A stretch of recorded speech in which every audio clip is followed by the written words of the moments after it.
Hello and welcome, class, to Chapter 3. We are nearing its completion. Again, we are working through the text of Burge and Overby's Chemistry Atoms First in this general chemistry lecture series for what I normally would teach as my fall lecture course in general chemistry. Okay, so we can see here that the lecture is labeled as Part 3. In Parts 1 and 2 of this particular portion of the lecture series, we discussed the basic properties of light that we need to know, so like frequency, wavelength, etc.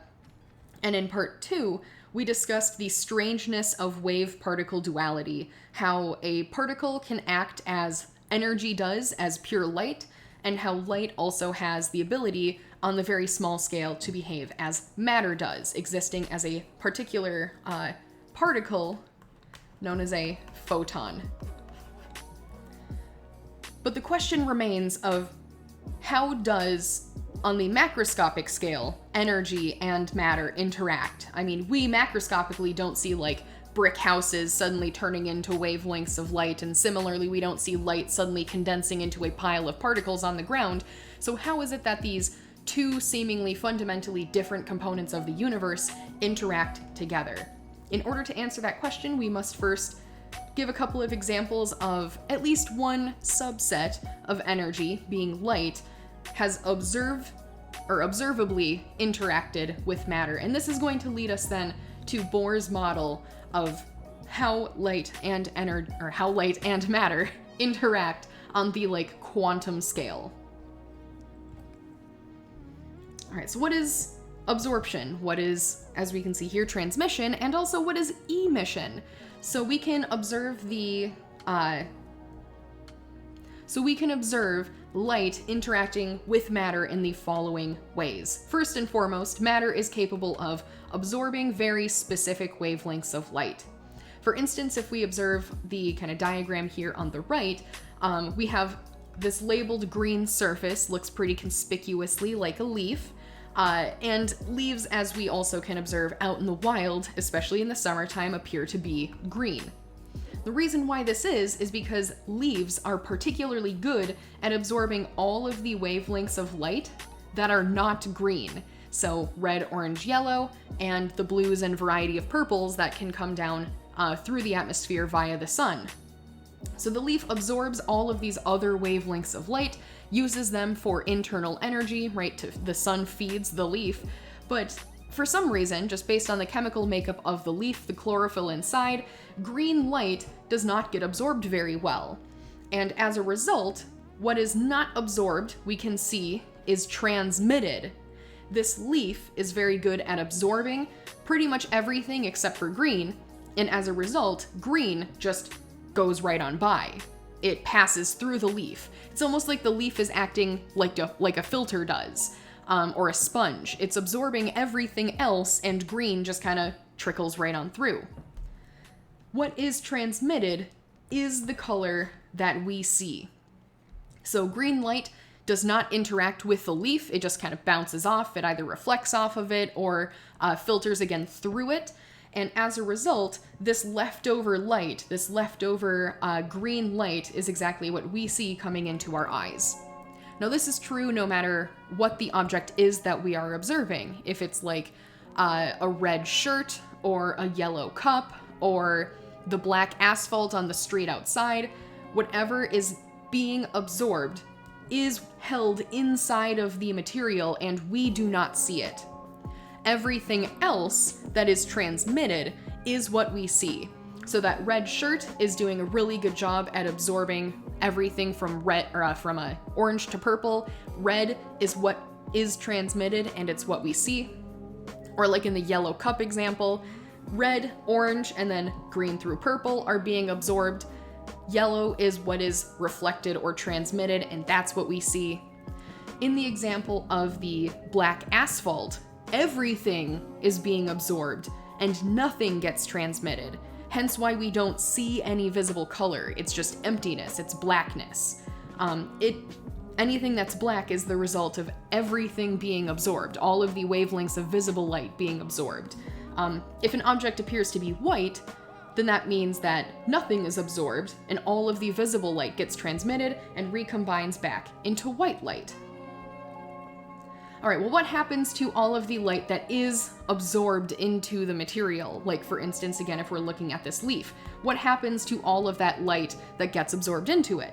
Well, most of it gets transferred around. Energy is not destroyed, it's just transformed from one form to another, and that energy is going to be used to like feed the leaf. It's going to help its own internal biomechanical processes continue forward, but this transfer also is not perfect. So what happens, I guess, is a better question to the leftover energy that gets absorbed into a material.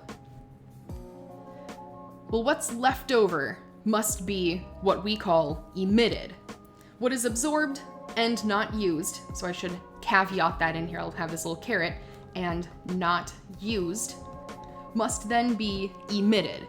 A really good example of this, e.g., is the black body radiation that we've talked about already in part 2 of this lecture, where again, as a reminder, black body radiation occurs in any object that is greater than 0 Kelvin. It just spontaneously emits energy somewhere on the electromagnetic spectrum. So another way of phrasing this is that your internal energy must be transferred to the surroundings in some way. All of this miscellaneous extra energy has to be given off, right? We are not infinite energy wells, and that energy is going to be better served elsewhere, so it leaves the body in some way. Now, in the example of light, this is like the black body radiation that we've just previously talked about, and again, in greater detail talked about in part 2.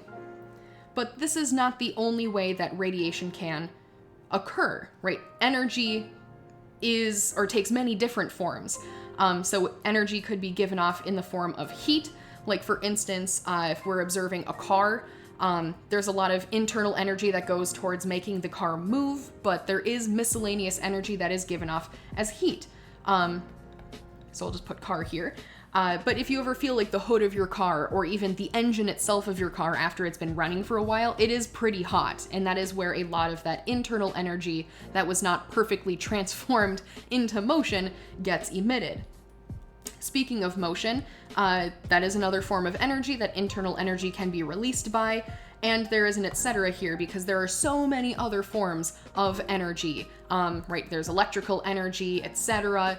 If there is a form of energy you can think of, more than likely internal energy in some body can be released via that mechanism in some way. Now in the picture that we have illustrated here, this is a caption from one of the thumbnails of a GMM video, where GMM is short for Good Mythical Morning. Their show is more of like a kind of, I guess it's sort of like a late night show, but it's in the morning time. And it can be found here on YouTube. Wonderful show, would definitely recommend, especially if you're just looking to be entertained and you want to get your mind off of what's going on in the world around you. They are an excellent place to go for some like nice, wholesome kind of content. This particular episode that the thumbnail comes from, they were showcasing like safe products that are glow in the dark that you can either wear on your skin, in your hair. Again, it's like non-toxic, kind of like safe for wearing. Apparently in 2015, glow in the dark accessories were like all the rage. I don't remember that, but also I was not a big partier, so maybe that's why. Rhett is the gentleman on the left with the glowing beard. Link is the gentleman on the right with the glowing glasses. They are the two hosts of the show. But glow-in-the-dark objects are another really great example of an object that absorbs and emits energy or like both of which in the visible spectrum. So glow-in-the-dark objects are really excellent at absorbing visible light, and then as you turn that visible light off, as you remove that source, we can also see visible light being emitted very slowly in the dark. So we have visible light going in, and then visible light coming back out again. So again, the question though that we are trying to answer with these observations, now that we have laid out what absorption is, what transmission is, what emission is how does this happen? Like in the most generic way that we can describe here, we have energy in, energy out. How does this energy transfer occur? To answer that question, along came a gentleman by the name of Niels Bohr in the early 1900s. He wanted to know, how does absorption, transmission, and emission occur in a very mechanical way? How can we chemically describe these processes? How does energy come in? Why is it that some energy is not absorbed or emitted at all depending on what substance we're working with? And how does that energy come out on the other side? Now we're going to narrow the focus of our discussion. On the previous slide, we did lay out a couple of different ways that energy can be emitted, so like heat, mechanically, etc. We are again just going to be focusing on light. So the colors that we can see either as the result of transmission or the colors that we don't see as the result of absorption. Now Niels Bohr believed that the answer could be found by looking at matter on the smallest scale.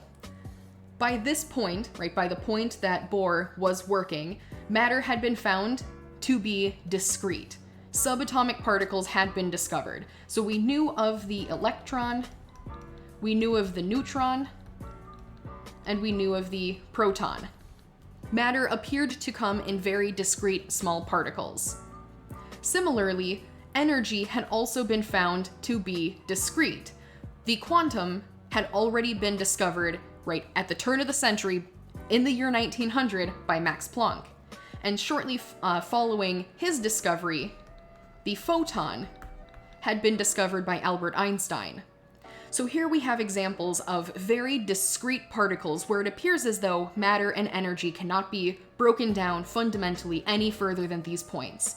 And Bohr believed that the answer of how absorption, transmission, and emission occurred, he believed that the answer relied on these particles and how these particles interacted together. All right, well, how do you start putting that picture together? Niels Bohr was a pretty intelligent gentleman and recognized that there's no reason to reinvent the wheel. You don't need to go back to the very beginning to square one in order to come up with the answer. By the time that Niels Bohr was working on trying to put this picture of how emission, etc. occurred, Ernest Rutherford had already published his own nuclear model for what the atom looked like.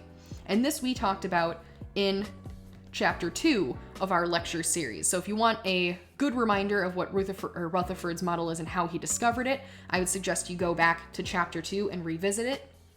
In the shortest terms, Rutherford's model stated that the nucleus was found at the very center of an atom, and it's where most of the mass is. So here we have the nucleus, and it contains 99.9% of all of your atom's mass. And Rutherford's model also stated that the electrons orbited the nucleus at a distance, and most of the atom as a result was empty space. Now we've also talked about why this model had a couple of issues, why it wasn't completely agreed with right off the bat, and that predominantly has to do with what we had introduced and is known as the collapsing atom paradox. The notion that we have a positive nucleus and a negative electron separated at a distance. Why was it these two didn't just collapse in on each other? Question mark. Well, Bohr's model, being again inspired by the notion of the quantum, actually addressed collapsing atom paradox by quite simply stating that this question doesn't even apply. The question of the collapsing atom paradox came about because of classical Newtonian physics. It turns out that on the quantum scale, classical physics doesn't really apply that much. Classical physics is all about smooth surfaces and clean functions. However, at the quantum scale, a lot of what is occurring is small, discrete, discontinuous. Bohr's model, in how it described the construction of the atom, added these three principles to Rutherford's nuclear model. 1. Yes, the electrons orbit the nucleus. He is building off of Rutherford's nuclear model and asserting this is a true statement, the electrons do orbit the nucleus at a distance. And the reason why the electron does not collapse into the center of the atom, why it does not fall into the nucleus, has to do with these two additional points. Point 2, electrons can only exist at discrete distances from the nucleus in what he calls quantized orbits. So the location of the electron is not random. It is very specifically placed. This electron, in the particular atom that I have drawn here, has to exist at this predetermined distance. This distance with a particular measurement. And we're going to talk about what that measurement is in a little bit. The way that electrons get around is not via smooth continuous functions. We can't have an electron be here, here, here, here. That's not how it travels. It does not move in one straight continuous line. Instead, electrons must move around by gaining or losing energy.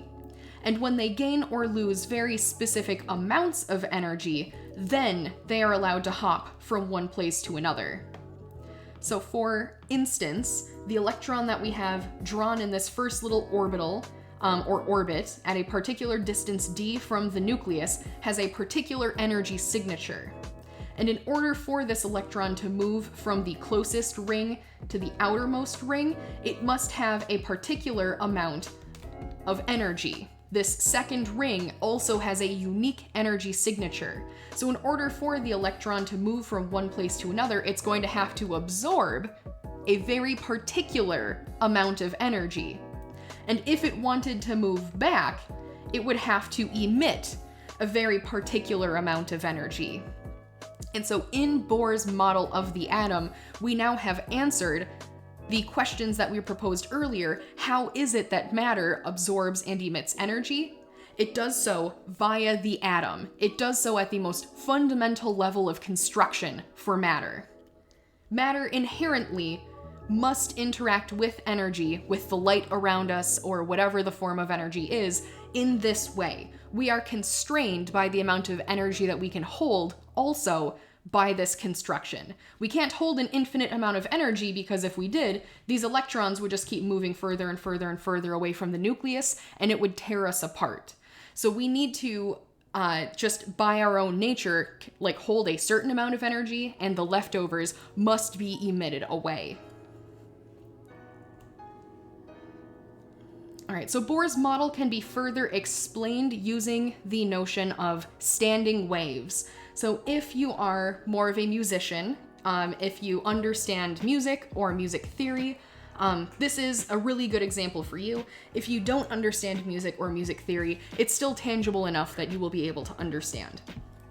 So we'll explain both of these pictures, but let's start with the picture on the left. In this diagram on the left, what we have pictured, or can imagine to be pictured, is a string.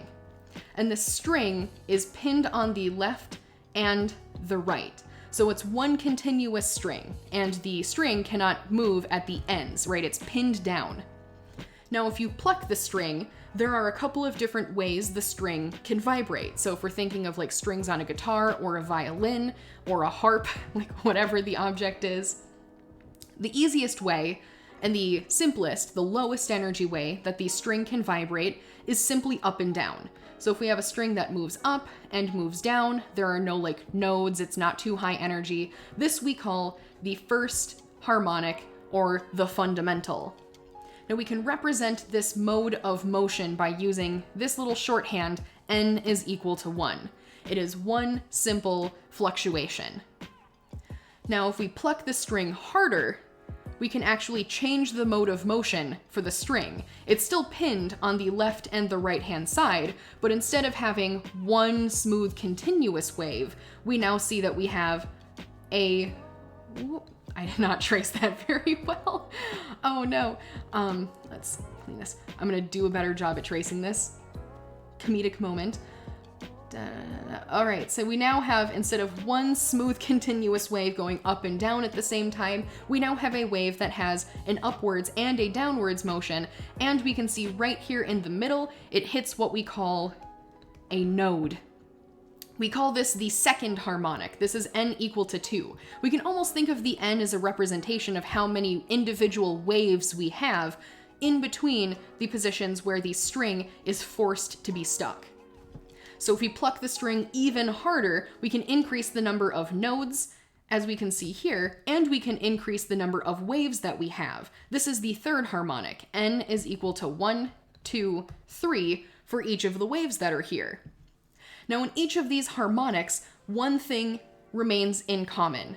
The string is forced to be closed. It is at its ends, at the end positions, right here on the left and here on the right, fixed. This is what allows the wave to become continuous. It is not a broken wave, you are not breaking the string. It is always going to be confined by these end positions. This is what we know as a standing wave. We can use this same description to explain how electrons behave inside of an atom. However, instead of the string being presented in a flat line like we have on the left, on the right, what we have is now it being confined in a circle. So the innermost ring is the n equals 1, the fundamental first harmonic. Inside of this ring, where let's say this is the closed point, so it's now both the beginning and the end just in one central point here. The way that we can picture this wave behaving is it's all going to fluctuate up at once, so it's all going to fluctuate outwards at once, and it's all then going to contract and fluctuate inwards at once. So it's almost like a little heartbeat or a breathing motion. It's all together. If we increase the energy and move to our second harmonic, this is what is going to bring us to our first, or I should say the first complicated orbit, where again, we have, it looks a little crazy right here, but we're gonna break down what this is. The first dotted line that we can see kind of tracing where my pen is right now, this ring in the center, is a perfect circle. The solid line represents the waves that are moving outwards and inwards at the same time. So we have 2 points where the ring is fluctuating out and in. So the out is going to represent the wave moving upwards, the in represents the ring moving inwards, and we can see as a result that we have a like one node, 2 wave kind of position happening here. It's just happening all around the ring. It's happening again where there's a certain closed point, but it's happening all around the ring. Now an electron, with its wave-like behavior, which we've talked about already in part 2, right? Matter has a wave-like characteristic to it.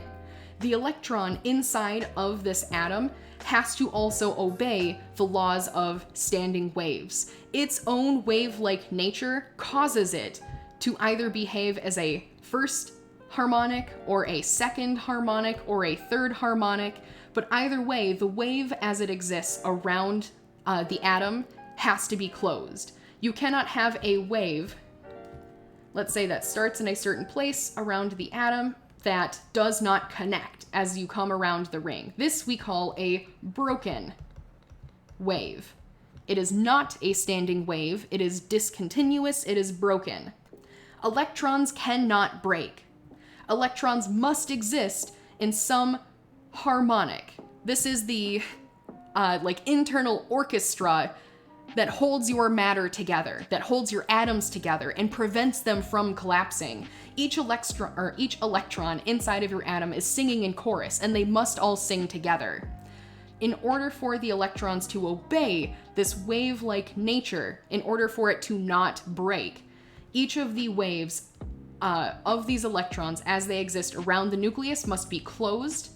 And as they fluctuate, so if we turn our attention to n equal to 3, where we have 3 waves moving outwards, there are 3 points where the wave can fluctuate out, 3 points where the wave subtly fluctuates in.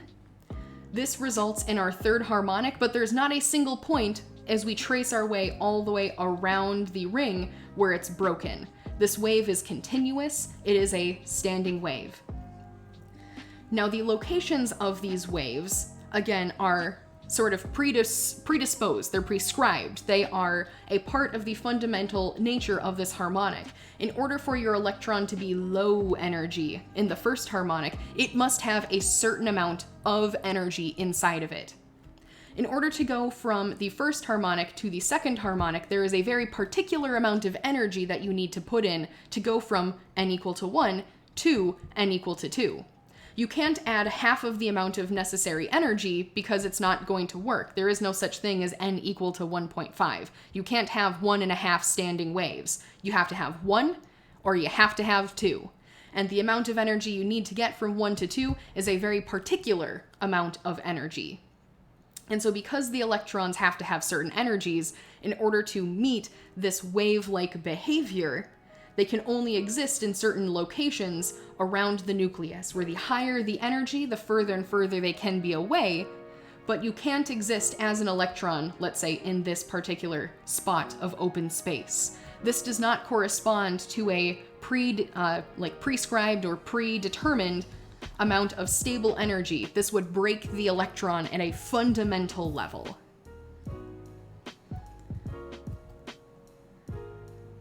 All right, so these quantized interactions then describe not only the construction of the atom, but again, how the energy from the world around the atom moves in and moves out. All right, so we're going to use this ladder analogy as a better way, let's say a cleaner way, to describe how energy can come into an atom and how it can leave an atom. So let's say this ladder represents a cross section. So I'm going to write that up here. Cross section of electron orbits, where the nucleus is going to be down here, and the first rung is going to be our first harmonic, n equal to 1. The second rung is n equal to 2. The third harmonic is n equal to 3, etc. So again, this is a cross-section. It's a little slice of life. It's a little slice of what it means to be an electron inside of this particular atom. And let's say the electron that we're concerned about is right here. N equal to 1, really stable, close to the nucleus, low energy, right? The fundamental, that first harmonic, super stable.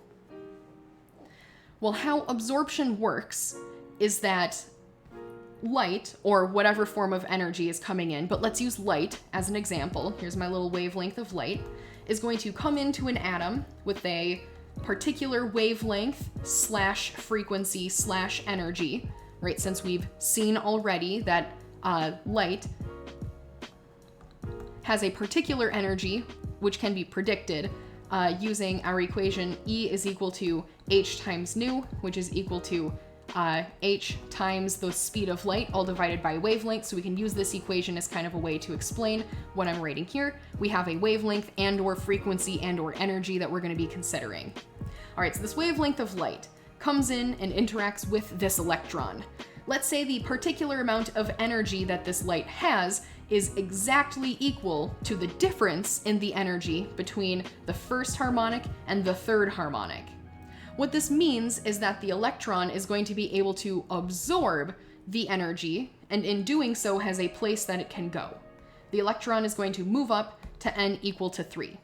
The energy has now been used up, it's been absorbed, there's nothing transmitting on the other side. It has been, like a sponge, absorbed into the piece of matter itself, and nothing remains. Now, emission results in the decrease in energy of an electron. So again, I'm just going to clean this slide up a little bit. Let's say we have our nucleus down here. Our electron is now again in n equal to 3. The electron is wanting to come down. Matter is not stable when it's excited. It is more stable when it can relax. And so let's say the electron wants to fall back down to n equal to 2. It's not going all the way back down to the first harmonic, but it's on its way there. Well, in order for the electron to move from this higher energy state down to this lower energy state, energy must be released, and the amount of energy that's going to be released is going to be equal to the difference between n equal to 3 and n equal to 2. So this energy is going to be emitted via the atom giving off light. But again, if we're sticking with the notions of like glow-in-the-dark objects or black body radiation, this energy is going to be in the form of light, and it will have a very particular wavelength signature. All right, so the electron has now moved out of n equal to 3. It is in n equal to 2, and in falling down, the miscellaneous energy was transferred, and it has a very particular wavelength signature. Now let's say there's another electron in this atom. Let's say the electron is currently in n equal to 1.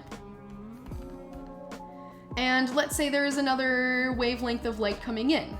Let's say this wavelength of light does not have a certain energy signature that matches any of the gaps here.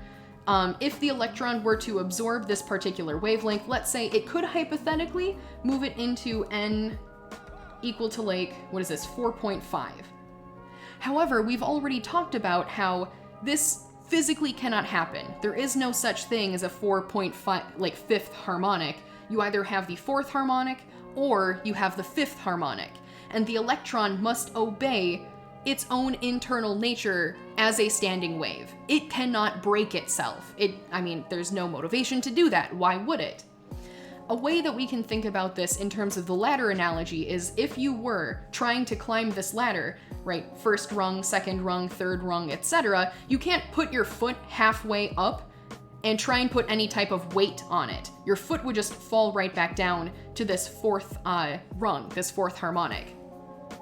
However, an electron can't do that. It can't absorb a miscellaneous amount of energy and then release the little tidbits or leftovers, because in order for it to do that, it would still have to exist as a fraction of a second as a 4.5 harmonic wave, which again, can't happen. It is impossible.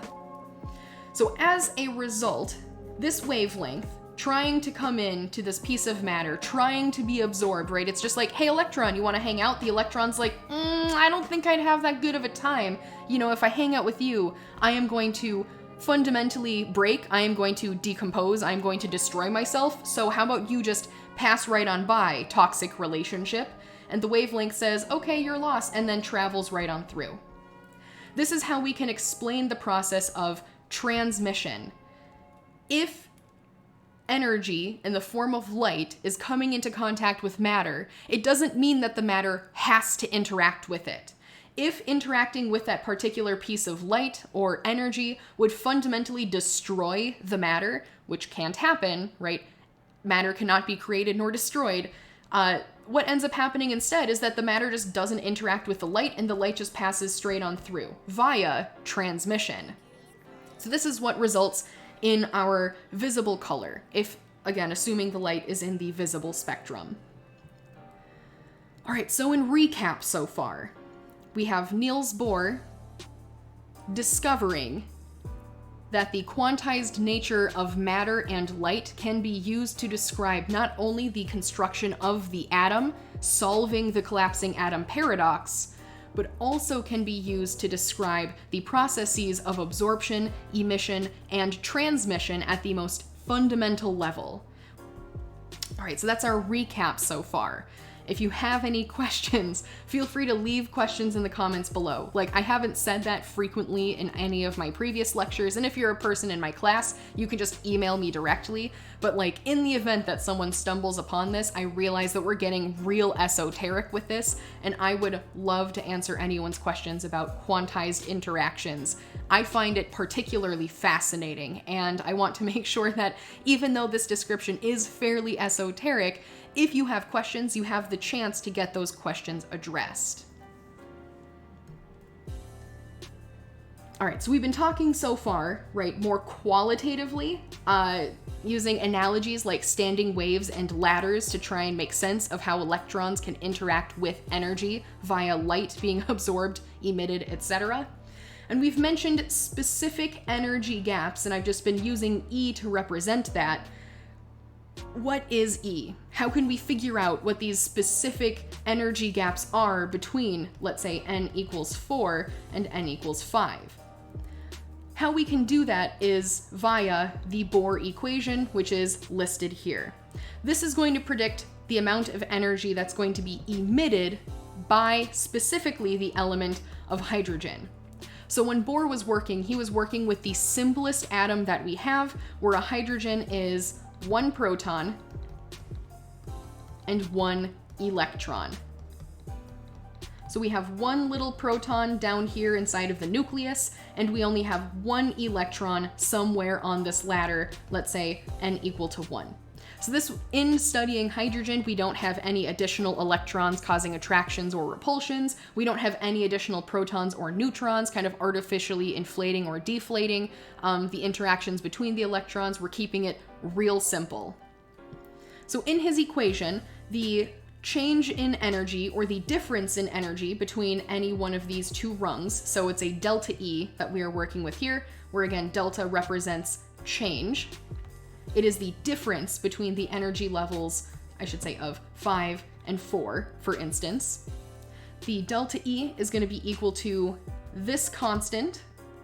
We'll break down where this constant comes from in a split second. We're going to take this constant, which is in the unit of the joule, and we are going to multiply it by this term here, where we're taking 1 divided by the final state that your electron is in, squared, and we're going to subtract out 1 over the initial position where your electron was, also squared. All right, so the only variables inside of this equation are where the electron started. And since this equation specifically pertains to the notion of emission, the n final gives us a representation of where the electron fell to. How we know this equation pertains to energy being emitted specifically has to do with this negative sign right here. Emission. The negative sign is directional. Negative is directional, and it implies that energy is leaving. So we're going to be returning to the negative signs, positive signs when it comes to energy being directional predominantly in chapter 10, so it's a ways away, but we're kind of seeing a little inkling of it here. This negative sign means that we are looking at energy leaving the system via emission. Now the number portion of this constant, it's like, well, where did this come from? Was it found experimentally? Kind of. What this constant represents is a multiple of Planck's constant, h, times speed of light, c, times the Rydberg constant specifically for hydrogen. So the Rydberg constant we haven't talked about, we haven't introduced the Rydberg equation or any of the research that Johannes Rydberg did before Bohr came along on the scene. But Rydberg's constant ended up being kind of a serendipitous coincidence with Bohr's research.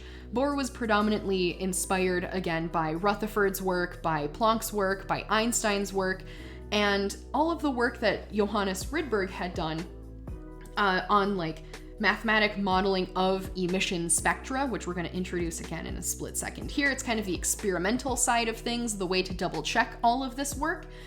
Johannes Rydberg was a mathematician working decades before Bohr came on the scene and found an equation that was able to describe or, again, mathematically model observable phenomenon. However, his equations didn't have any answers for like, why was this happening? What was happening? It was just an equation that was developed. So that is where the constant of the Rydberg constant comes from.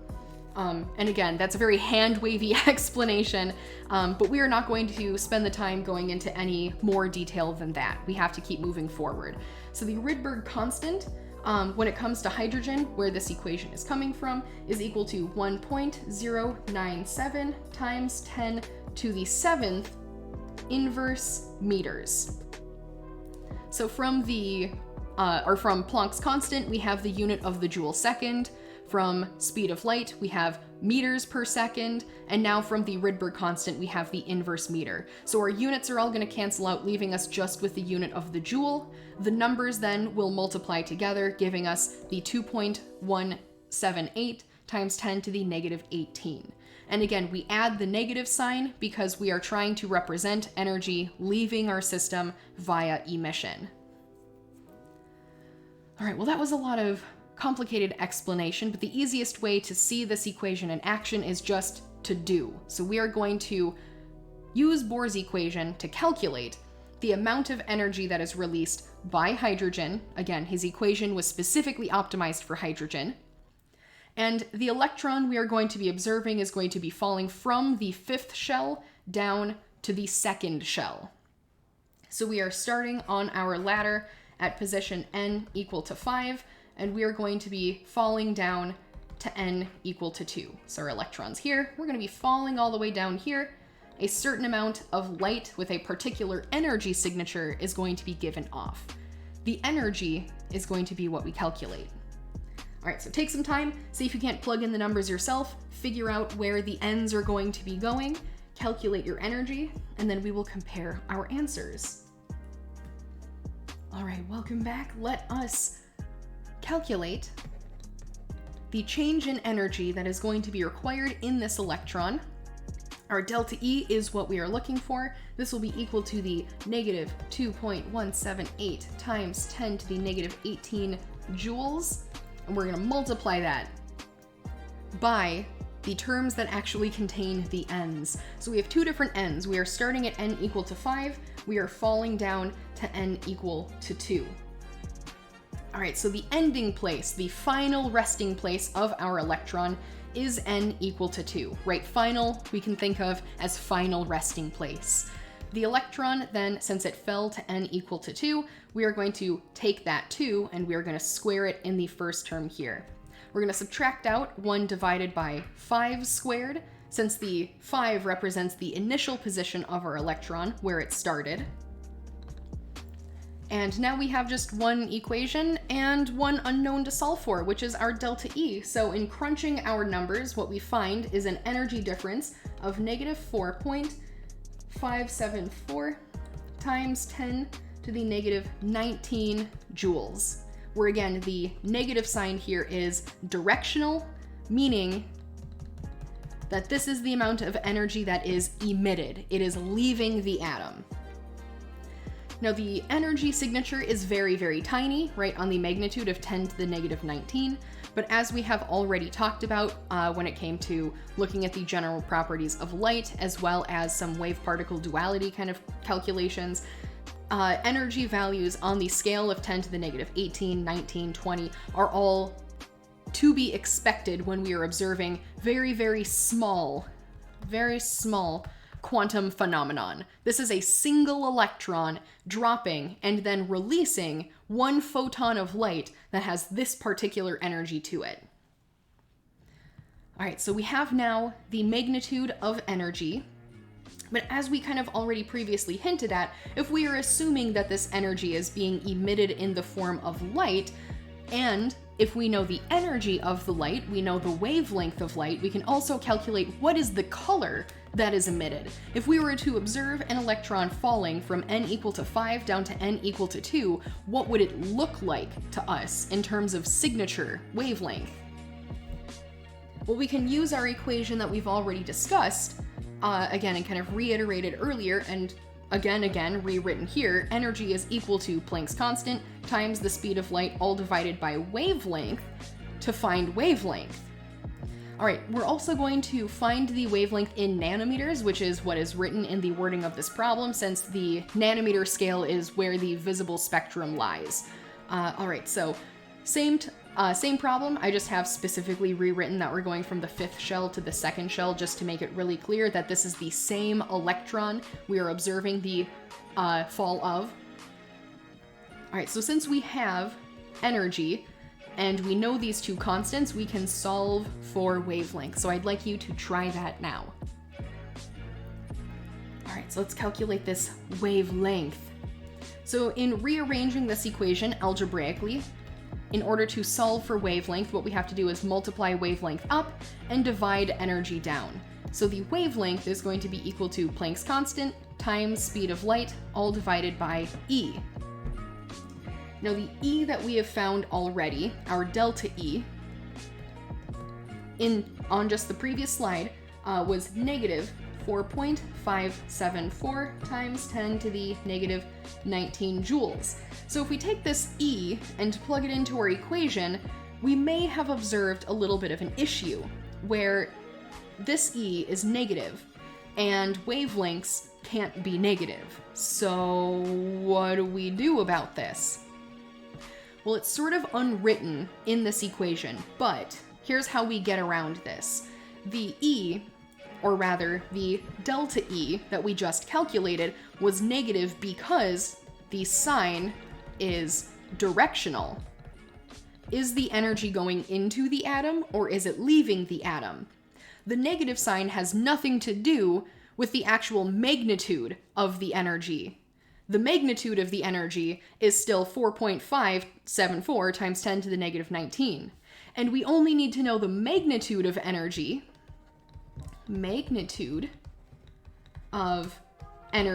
in order to plug this into the equation and find our wavelength. What this means at the end of the day is that this delta E with its negative sign being directional is all well and good, but the E that we plug into our equation up above to solve for wavelength is an absolute value. It's an absolute magnitude.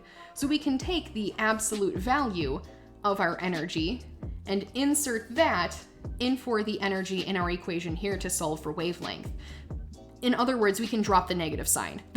I'm using fancy math terms to describe what is, at the end of the day, just us dropping the sign, because when it comes to solving this new problem, the sign doesn't matter. We can drop it.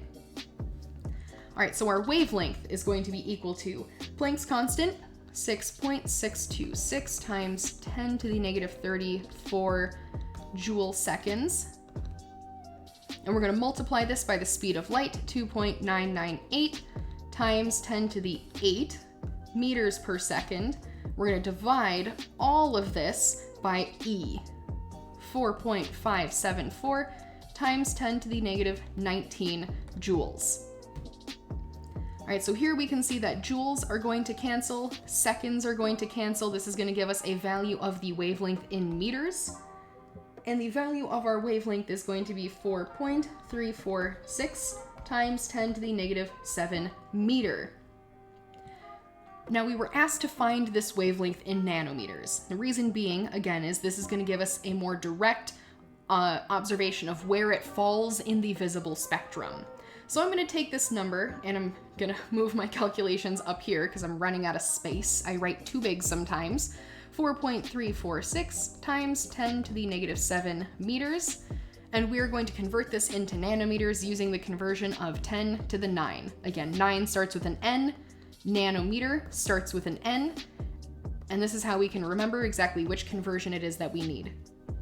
So meters cancel out, we're tacking on a 10 to the 9 here, giving us a final wavelength that is 434.6 nanometers. All right, so where does this fall on the visible spectrum? Well, let's see. Our value of 434.6 falls somewhere in the blues teals range, right here. What we are observing in this little graphic is the emission spectrum of hydrogen. In other words, of all of the visible light, there are certain wavelengths that get absorbed, which are these black bands here. Again, if it is absorbed, we don't see it. So there are these 4 specific signature wavelengths that get absorbed by hydrogen, and then when we turn the lights off, are emitted by hydrogen. And those wavelengths are, or have the values of 656.1 nanometers, so this purple light, 486.1 nanometers, this indigo light, 434.1 approximate nanometers, which is real close to the value that we just calculated. We can chalk it up to either rounding or just, observable error, but we are right there at the value of this teal light. And last but not least, 410.2 nanometers, or this red light. Each of these 4 bands are unique to hydrogen. These are always the absorbed and emitted bands of light. And Bohr's model can be used to perfectly pick out each of these wavelengths. We just demonstrated as n equals to 5 drops down to n equal to 2 as our electron in the 5th harmonic falls down and relaxes into the 2nd harmonic, we release specifically this wavelength of light. And each of these other data points can similarly be found by looking at like n equal to 6 falls down to n equal to 2, n equals to 4 falls down to n equal to 2, etc. Each of these emissions matches a version of Bohr's equation perfectly. However, that's not the end of the story, because Bohr's model does not explain or match the emission spectra for any of the other elements on the periodic table.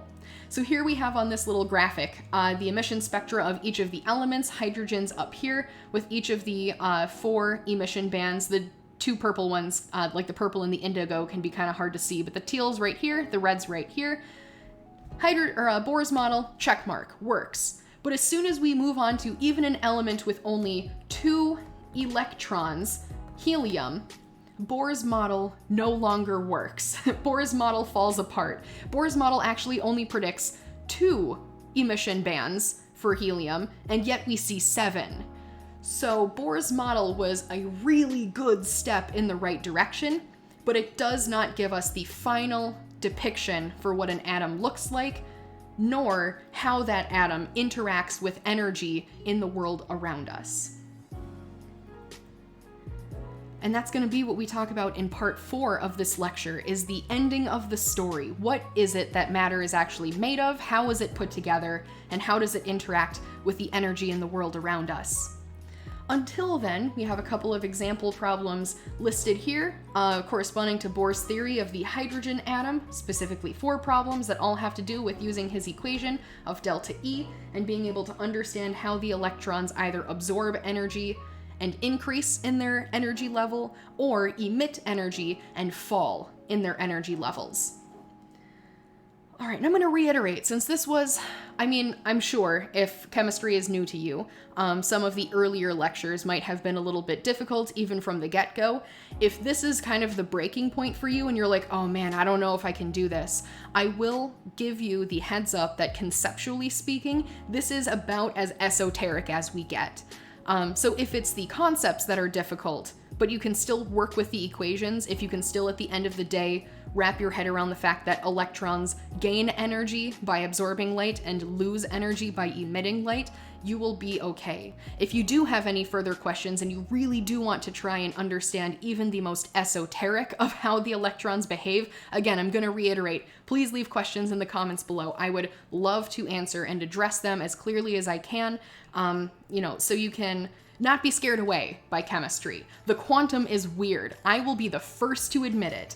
I have a PhD in chemistry. This is the kind of stuff that I did my research in, and it's hard to wrap your head around this.